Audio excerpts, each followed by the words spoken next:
All right, day 70 with Olexiy Arestovych. Hello, Olexiy. Hello. Let's start without losing time.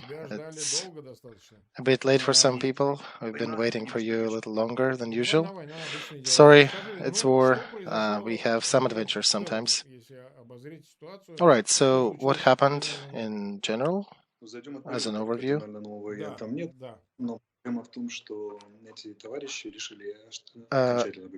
Mariupol, nothing cardinal new over there, but these fellows decide to really take over the Azov Steel because Kirienko is there, one of the Kremlin representatives. So they stormed it. They actually broke into Azov Steel, according to some data, but our guys kicked them out. It is rather critical situation. And I want to say that President threw all of his diplomatic power to resolve this problem. There is not a political power in the world that we have not turned to trying to solve this matter. Look, Anton Gerashenko mentioned that this breakthrough did become a traitor and showed where the access tunnels are. It is possible because in order to attack the underground structure, you need to know where the access is to. Because we cannot though confirm that because it's a fog of war. There's too much different information coming, a lot of information coming through, and I prefer the one that is checked out. The story about electrician who became a traitor, that kind of is reminiscent of some adventure movie. So unless we get the full confirmation of details of that, I would not confirm. I cannot confirm. If somebody was showing on the TV the layout of Azov Steel, that might be just a TV trick. As for the real person who might have betrayed his people, we do not have any confirmation yet. All right, as a reminder for everyone, please subscribe to my channel, to Alexei's channel. Do not forget to leave your like. If you're listening that in English, subscribe to the privateer station.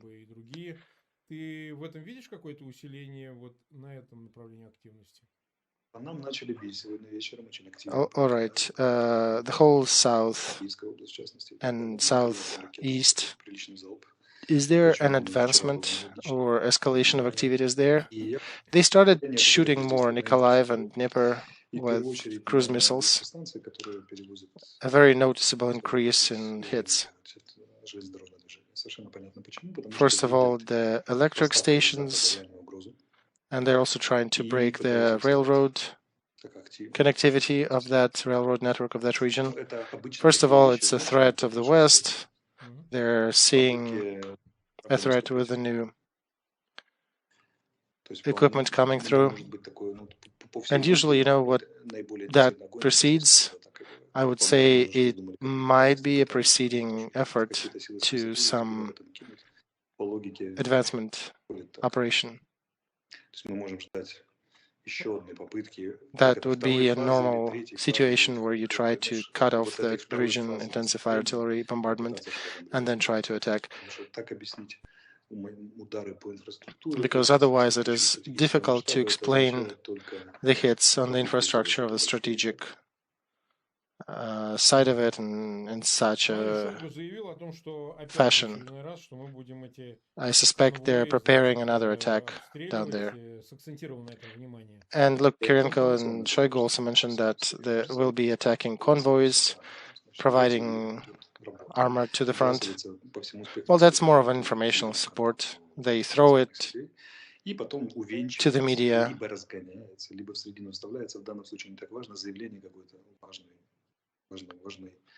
And they throw that in, and then somewhere in the middle they add the statement from the official leader of like Shoigu, Russian military forces, supporting that information warfare.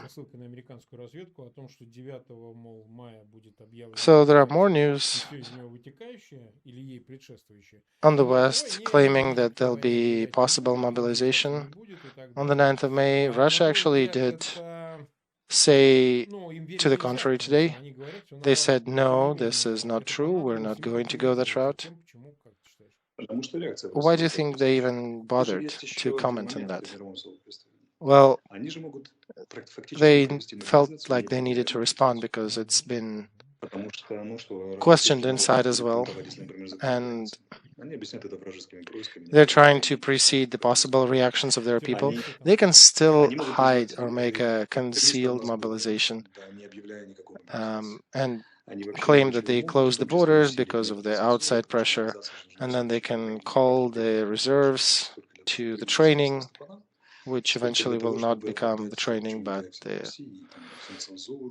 trip to Ukraine. So they can amp up their censorship efforts, close the borders. They can do they have other steps they can make without an official statement of total mobilization in the country. And yeah, they can always step back. They can always say, yeah, yesterday we did not see that as important, but today we have to make that decision.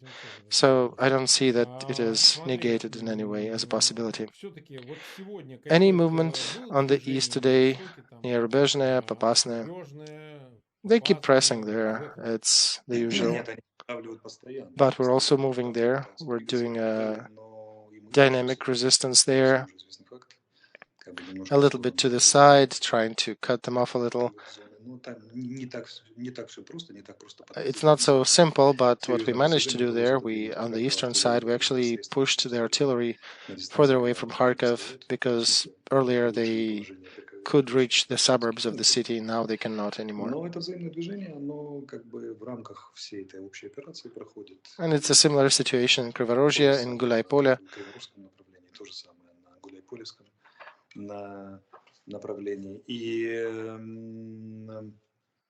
As far as the meaningful advancement with capture of settlements, I cannot mention anything noticeable.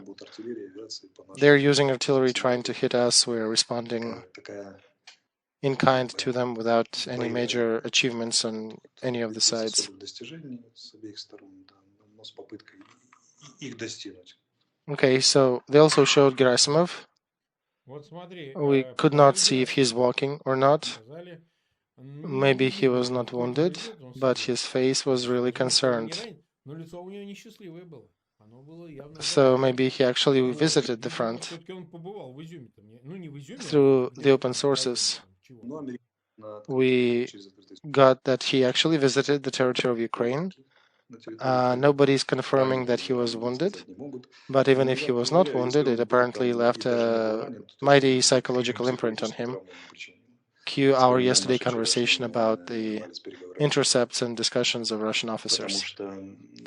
So as a Russian officer, he understands it's hard to call the parade on these so-called achievements.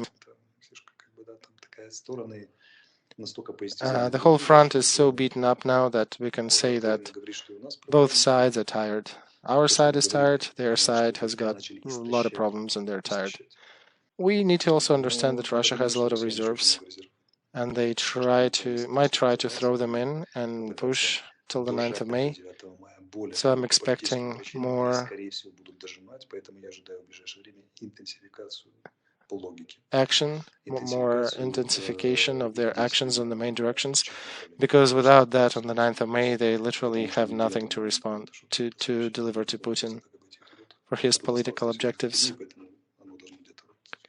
So Gerasimov's trip can be justified in the matter that he might be pushing the troops. Come on, guys, this is the last effort. We need to deliver something by the 9th of May. So that is quite possible what happened. Okay, tell us more about when is support from Lend-Lease is expected on the front. It is being supplied. We get tens of airplanes daily. Problem is that while they're brought in, while they're prepared for combat. So it likely will not affect the immediate events, not until the 9th of May. Now we'll have to fight with what we have. If we'll have 20 Western howitzers, as good as they are, it will not change the situation too much. To really change the situation, we would prefer to have 60 in one segment of the front. So according to Lavrov's statements, the situation is advancing and both sides are exchanging strikes. And at night, Hamas actually visited Lavrov. I guess Hamas is seeing that as an opportunity to play, and they're trying to use that situation. Does it matter that Israel? Does it mean that Israel also made their allies in this conflict, and Hamas is trying to kick them a bit? It was a hard month for Israel. They had 16 casualties from different terrorist actions, and it's involved in a few other conflicts in the area, and it is pretty burdened with different things happening around. So now with Russia, it's just another big problem. As for Hamas visitors, they visit Russia almost every year, and usually it's right after Ramadan, so it's almost routine. And we can perhaps take a look at it as maybe some assistance for Russia or as routine. We don't know how to treat it. The story is not entirely clear. Eventually we'll get details.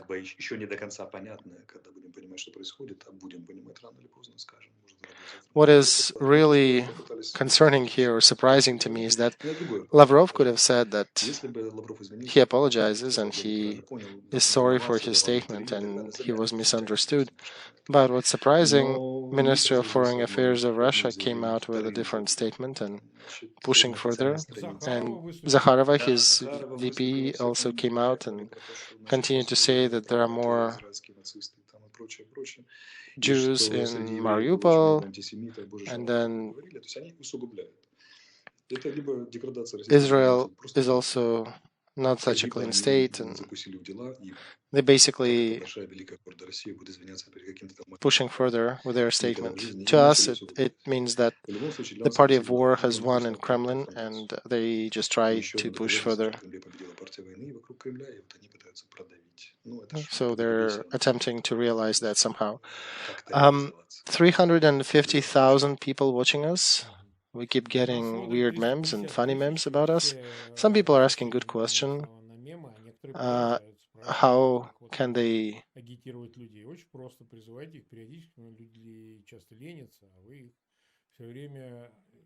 get more supporters? But you can share this gas. And I'm okay that my bearded face is asking for more help every now and then on your screen, but that's the situation we have now, so please share that and promote these casts online. Today is day 70, and on the picture to that video, we actually posted the fighters from Kalinovsky battalion, the Belarus supporters. There are also some ultras from the soccer club fan group. Can you tell us how many Belarusians are fighting for Ukraine now? And also, is there any perspective for the second front in Belarus? Is there such an opportunity in general? And some people are saying that it might be a good idea because the country is brewing. There are hundreds of Belarusians fighting on our side. We cannot comment in details, but I can say hundreds. As for Belarus, it's difficult for the representative of the office to comment, which I am. And what we are it is due to that realpolitik situation with Belarus, because we do separate Belarus people from the government, but we also need to offer some respect to the current power and at least not undermine them.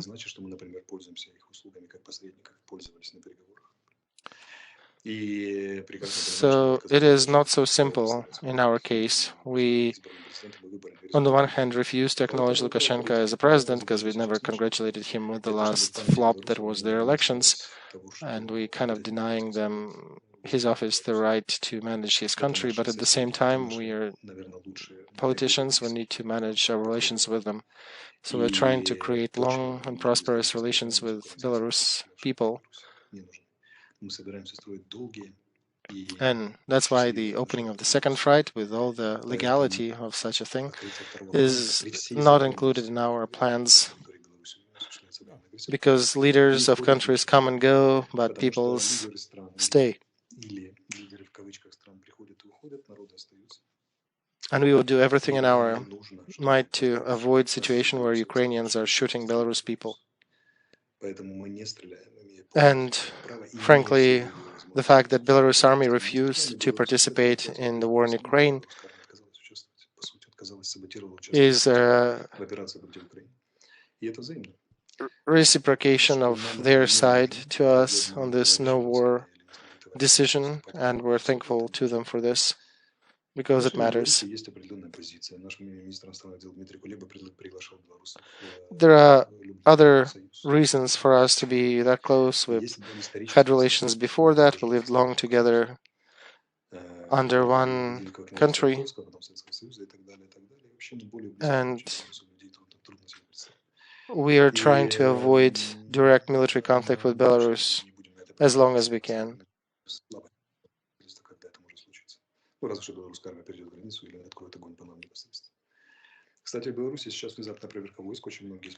Now in Belarus, they are moving some troops, and people are asking questions, what's happening there? But I want to say that it's Belarus army reacting to military training of Poland that are happening across the border, so they're moving their troops towards it, and you don't need to be afraid of that. That's nominal.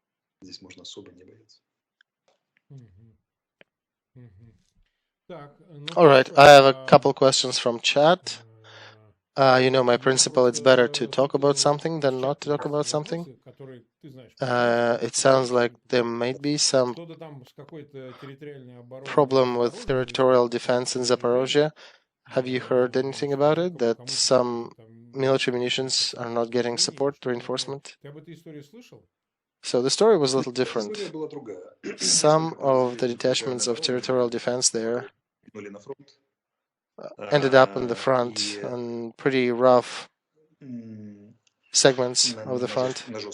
And as some of them are saying, or their relatives are saying, that part of them did not have enough equipment or enough experience. This is generally not a principle that military force of Ukraine follows. We try to prepare troops and put the proper troops in the right place. We're doing an investigation now to figure out what happened there and how did they end up on those parts of the front. We are not supporting random throws of people who are not prepared to the difficult sections. I can say that it was stopped almost immediately, and those people who got there were moved out pretty quickly. Some are staying, some are still there, but they're being reinforced as much as we can. So now we're just trying to figure out if it was a mistake or perhaps there was no other option and they had to throw everything to the front. So we're still figuring it out. Thank you, Churchill, who said once that war essentially is a big catalog of huge and scary, horrible mistakes. I'm sure people will relive a lot of tragic pages of this war after the war, and they'll have to relive a lot of mistakes that our side made, just like everybody else. War is war. Sorry about it. Many people are interested in Medvedchuk's destiny. Remember the one who was captured? We haven't heard anything recently, and it seems like Moscow refused to pick him up. So it seems like he started speaking and perhaps sharing some important information. And it's the, it's the secret of the investigation. I cannot go in details on this. Can you at least tell us if he started talking or not? Because Russia shows that they don't care about him. It is a thing I cannot share as well. I need to hear that president or another official stated that, and then I can comment on it. In relation to Putin's value system, they would try to not let him get in really serious trouble. At the same time, if he starts talking, they would be looking at him like he's a traitor. So the thing is, they also do not see that they would want to exchange him for Mariupol fighters, because Russia wants to level the fighters. And right now we have the first level officials on the world map addressing Russia about the situation in Mariupol, but they do not have the effect at the moment, because it appears that Russia is enjoying their sadistic power to try to destroy everything they can there. And not Medvedchuk, not anybody else can affect this. So let's see, von der Leyen, she announced sanctions, the sixth package. There are names, new names. London added to oil embargo by the end of the year.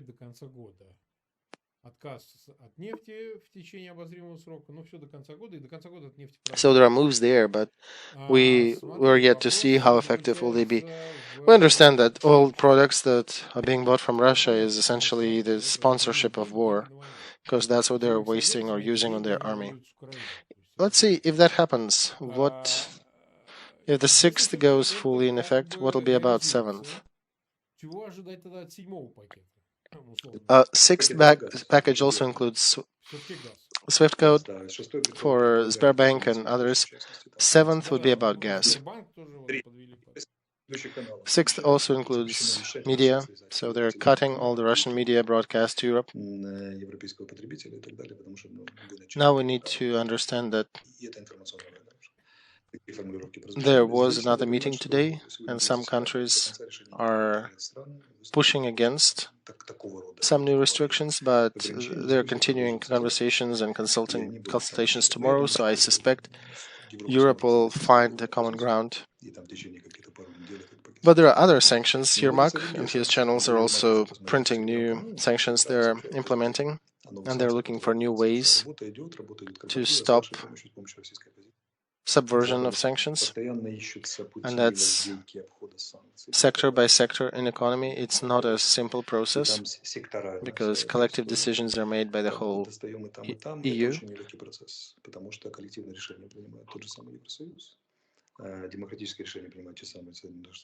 And it's always a discussion, and it's not a one-sided discussion, not only because there are pro-Russian forces involved, but because it's just diverse. The group that is implementing them is very diverse. So you need to explain to your voters why you're doing that. And it is not so simple to get the buy-in of all the stakeholders. And it might take several weeks. But at the end, when they adopt it, that'll be pretty rough. So as for the oil, in the next 6 months, Russian oil will be no more in EU. So right now what they're doing, they're taking Russian oil and add a little bit of somebody else's oil, like 100 liters or 20 gallons per tanker, and then they're saying that it's not the Russian oil. So on that front, you need a lot of special effort that we should not be talking about until they're implemented. So Russia cannot prepare for that, but we're working on different ways to resolve it daily. Поэтому промолчим, но работа ведется, работа каждый день такая очень въедливая, такая вот работа. Похоже на сцену из Yeah, I've seen the wall with Putin's portrait in the middle and a lot of different colored threads going from it to different branches of economy, and it reminds of a very sophisticated political detective story, because you can see how they're trying to avoid different sanctions by means of different companies and countries. It deserves a separate storytelling. I'm looking at the statement of Yermak, where he says that Yermak and Makfol are implementing new sanctions. All right, we're waiting for the list.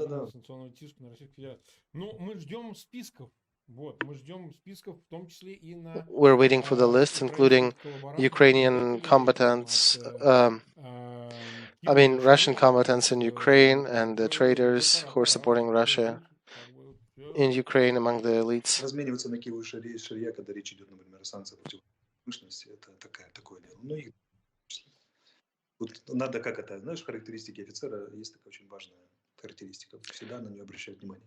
Характеристики только кажутся на одно лицо. I wanted to defer to an officer's characteristic of a character.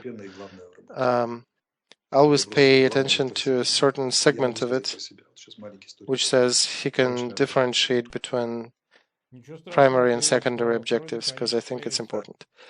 I could even bring myself as an example here. I'm tiring out, and we're still saying we'll try to answer everyone and help everyone, but I'm getting burnt out because I have no capacity to answer all of the messages that I get, and that hurts me, that pains me, that I cannot address everything. So when you guys are writing, please do not be surprised that I have not answered to you within a few days. It's not because I'm evil, it's because I'm just overburdened. I'm doing my best, but it's hard. We have not forgotten about you. We're working. It's just a day has only 24 hours, and we're hitting the limits here. I can also add that many people turn to me, so I would give the data to Olexiy Arestovych, but I need to say that we're an information channel. We're not a lobbyist or intermediary between you and Olexiy or the government in Ukraine. Yeah, Mark delivers me sometimes the data when it's really important, really pressing. I'm trying to address that. Yeah, we're 400,000 people watching us, and we have a last piece of news here that I wanted to share. We cannot do too much to support the defenders of Mariupol, but some artists are starting to draw a very artsy interpretation of Mariupol fighters. So it basically referring to the code of Bushido, and as the code said, in a fight, when you have an option either or, choose the one that includes death, and that's kind of deferring to the defenders of Mariupol, which is almost a suicidal effort at this point, but nonetheless they're still holding. So those people who are hot on NFT, please follow the link, and all the money collected through that we shall donate to support the fight. All that will also be sent to the needy. Alexei, thank you so much. Yeah, I'm running. Still have work to do. It's late, but I need to. We'll get together in usual time. Okay, I hope it'll be okay. See you at 10 tomorrow. Bye. Да, все, тогда до завтра, всем до 22 завтра. Всем пока. Счастливо, спасибо.